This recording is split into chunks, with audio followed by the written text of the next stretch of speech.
तिरंगे की आन का है, कुछ नशा मातृभूमि की मान का है।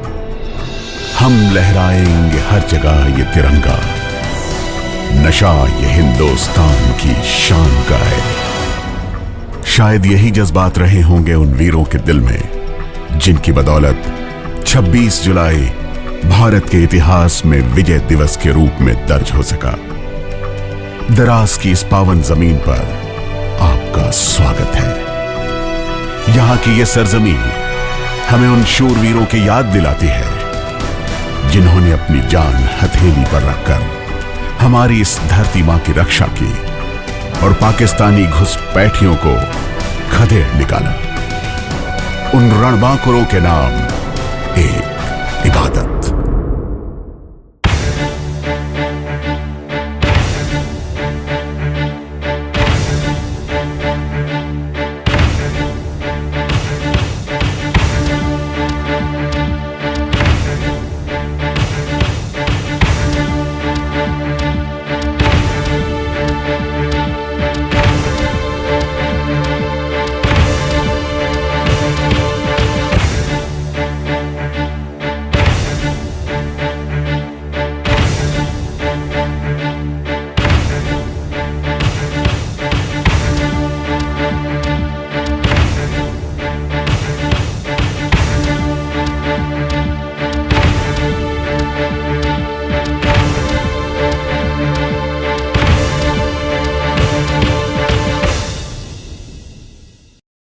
साजिश साजिश साजिश, एक सोची समझी साजिश।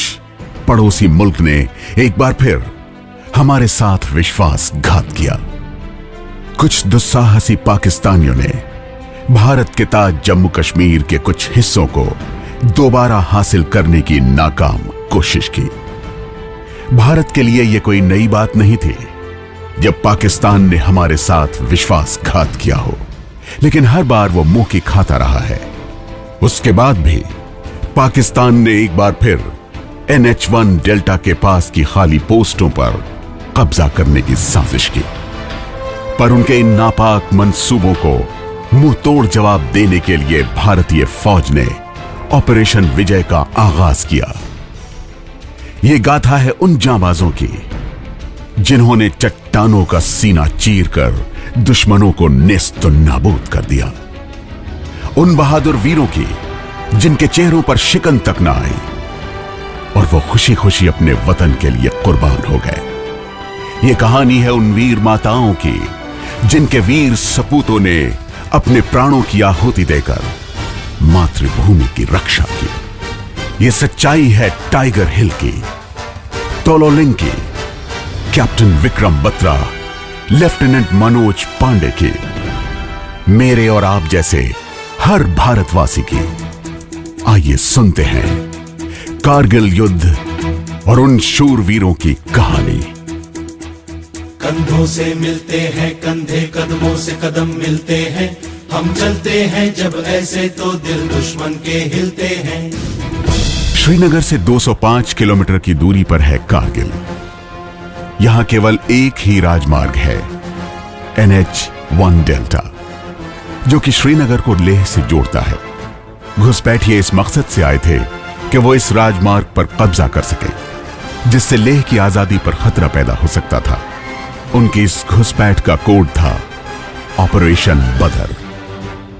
पर नहीं था उस दुश्मन को अंदाजा भारत पुत्रों की रगों में दौड़ते हुए खून और उसके उन्माद का, भारतवासियों की ताकत और हौसले का।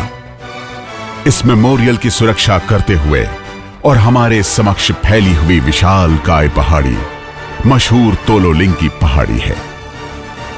देखने में तो यह एक मामूली चोटी लगती है, लेकिन इसे अपने खून से सींचा है भारतीय सेना के बहादुर वीरों ने, जिनकी रगों में जोश और दिल में देशभक्ति का सैलाब था। वो लड़े अपने सम्मान के लिए, अपनी यूनिट की इज्जत के लिए, अपने देश की रक्षा के लिए, अपने परिवार और हम सब के लिए। उन्होंने हमारे कल के लिए अपना आज कुर्बान कर दिया। इन वीरों में न तो मौत का खौफ था, न दुश्मन का डर, बस गर्व था कि आज देश पर मर मिटने का वक्त आ गया है। देश को कुछ लौटाने का मौका मिला है। सच कहा है मेरे दोस्तों, जिंदा रहने के मौसम बहुत हैं, मगर जान देने की रुत रोज आती नहीं। कर चले हम फिदा जानो तन साथियों, अब तुम्हारे हवाले वतन साथियों। 22 मई 1999 को 18 ग्रेनेडियर्स ने तोलोलिंग पर शुरुआती हमला शुरू किया। दुश्मन तक पहुंचना मुश्किल था, पर नामुमकिन नहीं। हमारा खूनी संघर्ष जारी रहा और दुश्मन की गोलाबारी के बीच तजवीज बनाई गई।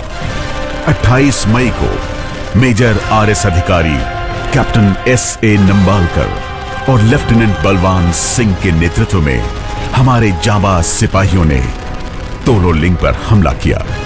शुरुआती हमलों में कम प्रोग्रेस के बावजूद हमारी सेना ने घुसपैठियों पर दबाव कायम रखा। तत्पश्चात 2 राजपुताना राइफल्स, 18 गढ़वाल राइफल्स को भी इस हमले में शामिल किया गया।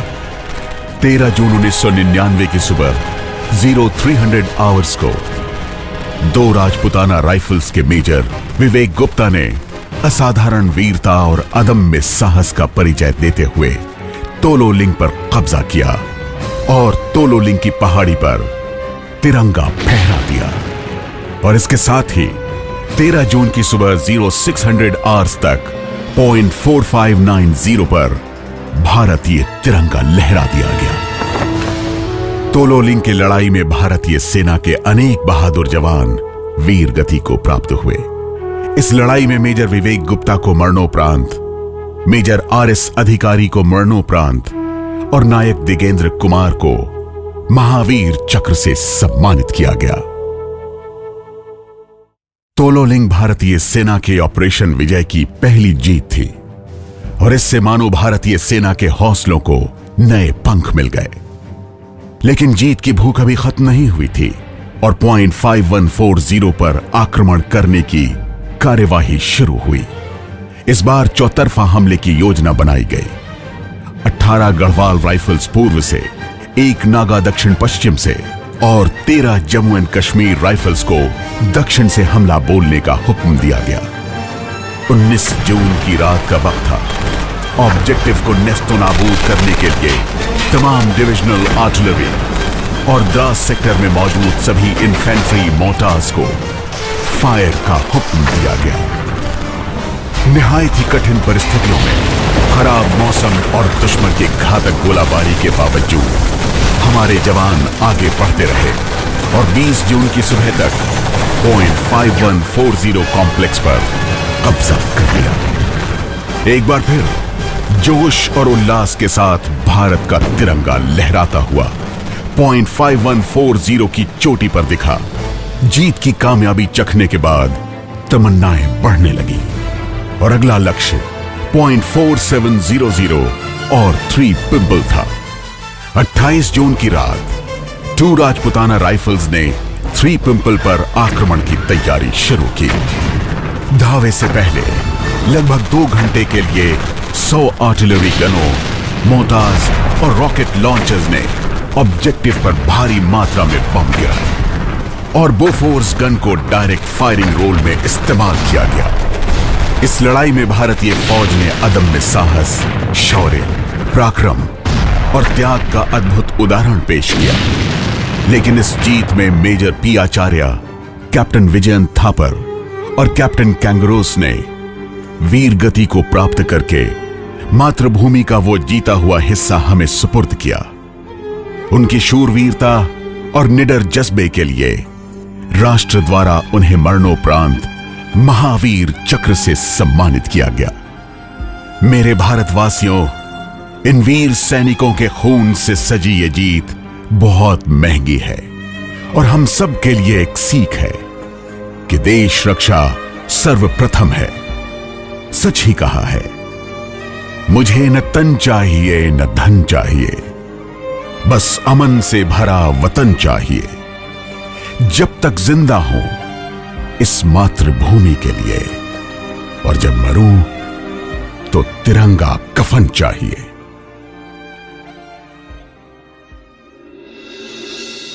इसके बाद जो लड़ाई लड़ी गई उसे पूरे देश में टाइगर हिल के नाम से जाना जाता है। यह वो लड़ाई है जिसने इस युद्ध का रुख बदल दिया।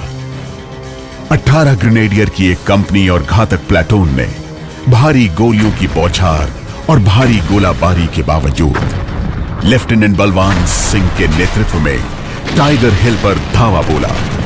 घातक प्लेटून के ग्रेनेडियर योगेंद्र सिंह यादव ने इस लड़ाई में अपने साहस और शौर्य का प्रदर्शन किया। गंभीर रूप से घायल होने पर भी उन्होंने पाकिस्तानी बंकर को ध्वस्त कर दिया और दुश्मन के 4 सैनिकों को नजदीकी लड़ाई में मार गिराया। 11 जुलाई 1999 तक भारतीय फौज ने टाइगर हिल कॉम्प्लेक्स पर मौजूद सभी दुश्मनों को खाक में मिला दिया और द्रास की सरताज टाइगर हिल पर विजय पताका फहराया। इस लड़ाई में अपनी शूरवीरता के लिए ग्रेनेडियर योगेंद्र सिंह यादव को परमवीर चक्र और लेफ्टिनेंट बलवान सिंह को महावीर चक्र से नवाजा गया। 4 जुलाई द्रास की वादियों में जाट बलवान जय भगवान उद्घोष करते हुए मेजर आर के सिंह, मेजर दीपक रामपाल और कैप्टन अनुज नायर के अधीन 17 जाट के बहादुर जवानों ने व्हील बैक, पिंपल 1 तथा पिंपल 2 पर भूखे शेरों की भांति कहर बरसाया और रात भर की लड़ाई के बाद 5 जुलाई की सुबह को इन पर अपना कब्जा जमाया। कंपनी कमांडर के बुरी तरह जख्मी होने पर कैप्टन अनुज नायर ने कंपनी की कमान संभाली और अपनी जान की परवाह किए बगैर जवानों का हौसला बढ़ाते हुए शूरवीरता के साथ स्वयं आगे बढ़कर 3 दुश्मनों को ढेर किया। तत्पश्चात पाकिस्तान के पहले बंकर पर अपना कब्जा जमा लिया। उसी वक्त दुश्मन की आरपीजी का दंदनाता हुआ एक गोला इशरान बांकुरे के सीने को छलनी कर गया, जिससे कैप्टन अनुज नायर यथास्थान वीर गति को प्राप्त हो गए। कृतज्ञ राष्ट्र ने कैप्टन अनुज नायर को अपने इस शौर्य प्रदर्शन के लिए मरणोपरांत देश के दूसरे सर्वोच्च युद्ध पदक महावीर चक्र से सम्मानित किया गया। ऐ शहीदे मुल्क मिल्लत मैं तेरे ऊपर निसार, अब तेरी हिम्मत का चर्चा गैर की महफिल में है। My code name was Shersha. Oh Shersha, you have come. Don't try to come up, otherwise you'll have a tough time. And that was the time they gave us a challenge. And my guys, they went wild. My company's success signal was ये दिल मांगे मोर, ये दिल मांगे मोर। ये दिल मांगे मोर। Captain Vikram Batra के मुंह से निकले ये शब्द आज भी मुर्दा दिलों में जान डाल देते हैं। .4875 को अब बत्रा टॉप कहा जाता है। कुछ तो बात थी उस नौजवान में, उसकी आंखों की चमक और दिल में देश रक्षा का जुनून रंग ला रहा था। 13 जम्मू एंड कश्मीर राइफल्स का यह बहादुर सिपाही चल पड़ा था अपनी धुन में, दुश्मनों के बंकरों को नष्ट करता हुआ। फिर इस वीर ने आमने सामने की लड़ाई में 5 दुश्मनों को मौत के घाट उतारा। इसी दौरान दुश्मन के एक मशीन गन का बर्स्ट कैप्टन विक्रम बत्रा के छाती पर लगा। इतना ही नहीं, दुश्मन के रॉकेट लॉन्चर का स्प्लिंटर भी उनके सिर को चीर कर निकल गया और वो यथास्थान वीर गति को प्राप्त हो गए। ये बहादुर सिपाही मौत से तो हार गया, पर सरहद की मर्यादा को कायम रखते हुए देश का दिल जीत गया। इस अदम्य साहस के लिए राष्ट्र ने उन्हें मरणोपरांत देश के सर्वोच्च युद्ध पदक परमवीर चक्र से सम्मानित किया। इसी लड़ाई में अपने अदम्य साहस और शौर्य प्रदर्शन के लिए राइफलमैन संजय कुमार को भी परमवीर चक्र से नवाजा गया। ऑपरेशन विजय की मुख्य लड़ाइयां दरास में लड़ी गईं, मगर और भी कई सेक्टरों में भारतीय सेना के जवानों ने असीम बहादुरी, बलिदान और त्याग का परिचय दिया और वीरता की नई गाथाएं लिखी। काकसर क्षेत्र की अधिकांश पहाड़ियां 15,000 फीट से अधिक ऊंचाई की हैं। ये चोटियां पूरे साल बर्फ से ढकी रहती हैं। जब लेफ्टिनेंट सौरभ कालिया के नेतृत्व में 5 लोगों की टीम पेट्रोलिंग के दौरान गायब हुई थी, तब इस घुसपैठ की जानकारी सबसे पहले सामने आई थी। इस क्षेत्र में जो लड़ाई लड़ी गई उनमें अहम थी battle of Bajrang top .5299, battle of .5605, battle of .5280, the Batalik sector. 7 जून 1999 को यहां भी ऑपरेशन की शुरुआत हुई। .5203 and .5390, 12 Jammu and Kashmir light infantry and 5 para special force के बहादुर सिपाहियों ने शूरवीरता का प्रदर्शन करते हुए 21 जून तक इन चोटियों पर कब्जा जमा लिया। .4812, 12 Jammu and Kashmir light infantry के बहादुर जवानों ने दक्षिण दिशा से आक्रमण किया और इस लड़ाई में कैप्टन केसी नॉनग्रोम अदम्य साहस का प्रदर्शन करते हुए वीर गति को प्राप्त हुए। उनके साहस और बलिदान को देखते हुए उन्हें महावीर चक्र से नवाजा गया। Battle of Khalubar. 111 Gorkha rifles ने ऑपरेशन विजय के दौरान बटालिक सेक्टर में अविस्मरणीय योगदान दिया।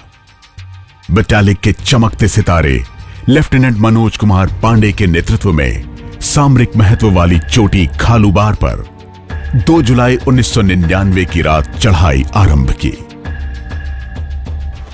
दुश्मन की ओर से आसपास के बंकरों से भारी गोलीबारी जारी थी। इसे शांत करने का दायित्व लेफ्टिनेंट मनोज कुमार पांडे को सुपुर्द किया गया। उन्होंने निर्भीकता से हमला करते हुए आमने सामने की लड़ाई में अपनी बंदूक से 4 दुश्मनों को मौत के घाट उतार दिया। तीसरे बंकर पर कब्जा करते समय उनके कंधे और पांव में गोलियां लगी।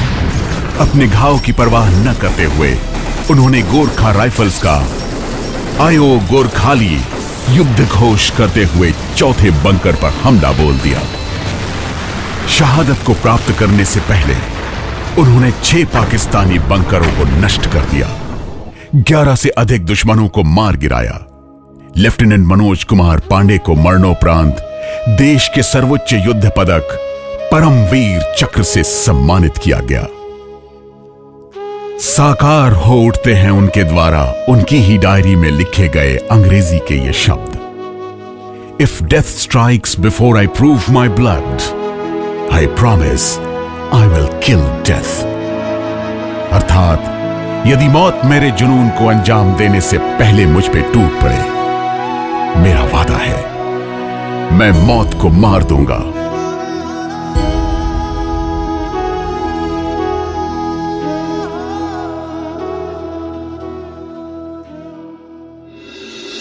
सब सेक्टर हनीफ। लद्दाख रेंज और सोल्टारो रेंज के बीच फैला हुआ ये वो क्षेत्र है जहां कई लड़ाइयां लड़ी गईं। .5220, .5500 एंड .5590 की लड़ाई 6 और 7 जून के दरमियान एएससी ऑफिसर कैप्टन हनीफुद्दीन, जो 11 राजपूताना राइफल्स में अटैचमेंट पर नियुक्त थे, अपने दल की अगुवाई करते हुए एक पोस्ट की ओर बढ़ रहे थे। तभी उन्हें भीषण गोलाबारी का सामना करना पड़ा। गंभीर रूप से घायल होने के बावजूद कैप्टन हनीफुद्दीन ने हिम्मत नहीं हारी और अपने पेट्रोल के साथ तब तक डटे रहे जब तक उन्होंने अपनी पकड़ नहीं बना ली। इस नौजवान ऑफिसर की हिम्मत और जांबाजी देखकर उस सेक्टर का नाम सब सेक्टर हनीफ रखा गया।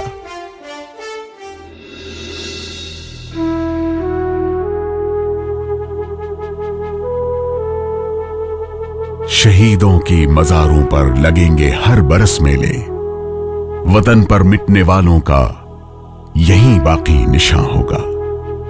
ये वो स्मारक है जहां के चप्पे चप्पे में इन शूरवीरों की, इन अमर शहीदों की वीरता की दास्तां मौजूद है। इन चुपचाप खड़े पहाड़ों में आप उस शौर्य की आंच को महसूस कर सकते हैं।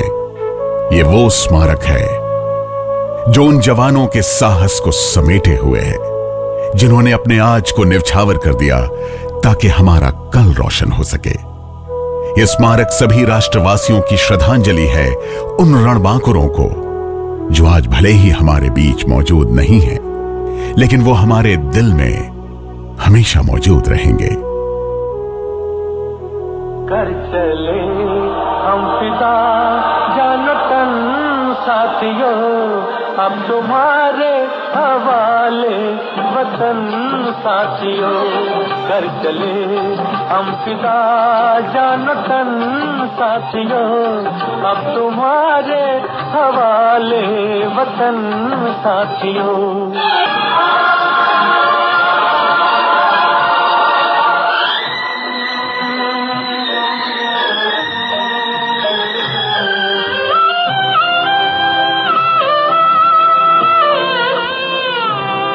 सांस थमती गई, नब्ज जमती गई, फिर भी बढ़ते कदम को न रुकने दिया।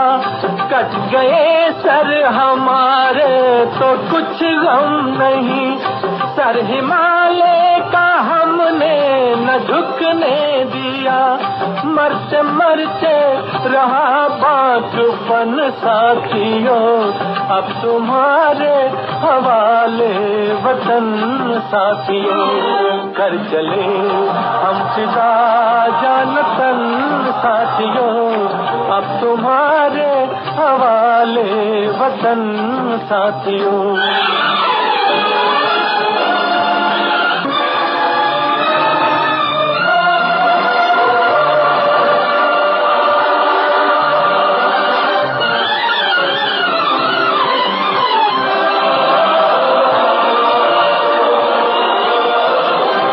जिंदा रहने के मौसम बहुत है, मगर जान देने की रुत रोज आती नहीं।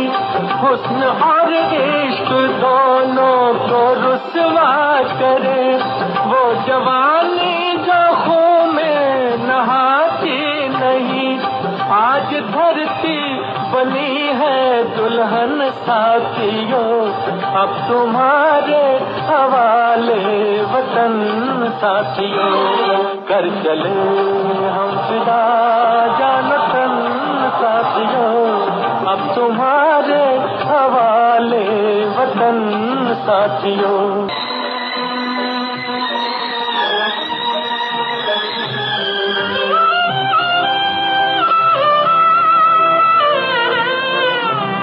राह कुर्बानियों की न वीरान हो, तुम सजाते ही रहना नए काफिले। फतेह का जश्न इस जश्न के बाद है, जिंदगी मौत से मिल रही है गले। बांध लो अपने सर से कफन साथियों, अब तुम्हारे हवाले वतन साथियों। कर चले हम फिदा जान तन साथियों, अब तुम्हारे हवाले वतन साथियों।